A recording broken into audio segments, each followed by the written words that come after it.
వైఎస్ఆర్ కాంగ్రెస్ పార్టీ బలోపేతంపై Jagan full focus పెట్టారు. ప్రధానంగా ఉత్తరాంధ్రలో పూర్వ వైభవం సాధించాలన్న ప్రయత్నంలో ఉన్నారు.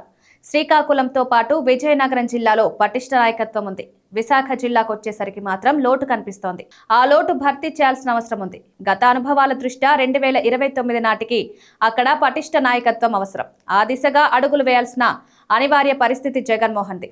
వైసీపీకి లోటు ఏదైనా ఉంది అంటే అది విశాఖ సిటీలో పట్టు సాధించడమే. ఆ పార్టీ ఆవిర్భావం తర్వాత 3 సార్లు ఎన్నికలు జరిగాయి. కానీ విశాఖ సిటీలో 4 నియోజకవర్గాలు వైసీపీ చేతికి చిక్కలేదు. 2019లో జగన్ ప్రభంజనం వీచినా విశాఖలో మాత్రం పాచిక పారలేదు. మొన్నటి ఎన్నికల్లో వైసీపీ తుడుచుపెట్టుకుపోయింది. అందుకే విశాఖలో పార్టీ పునర్నిర్మాణం జరగాల్సిన అవసరం కనిపిస్తోంది.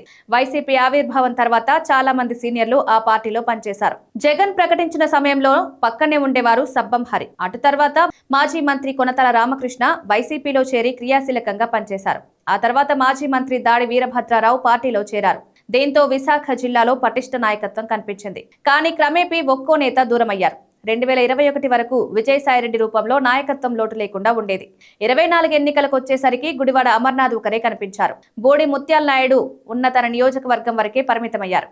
ఇప్పుడు తక్షణం విశాఖ జిల్లాకు నాయకత్వం అవసరం. శ్రీకాకుళంలో ధర్మాన ఫ్యామిలీ, విజయనగరంలో బొత్స ఫ్యామిలీకి సుదీర్ఘ రాజకీయ అనుభవం ఉంది.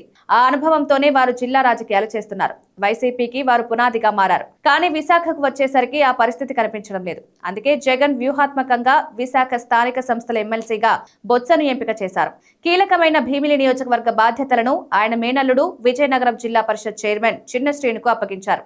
అయితే ఇది తాత్కాలికం మాత్రమే. 2029 ఎన్నికల నాటికి విశాఖ నుంచి బలమైన నాయకత్వాన్ని తయారు చేసుకోవాల్సిన అవసరం జగన్ పై ఉంది.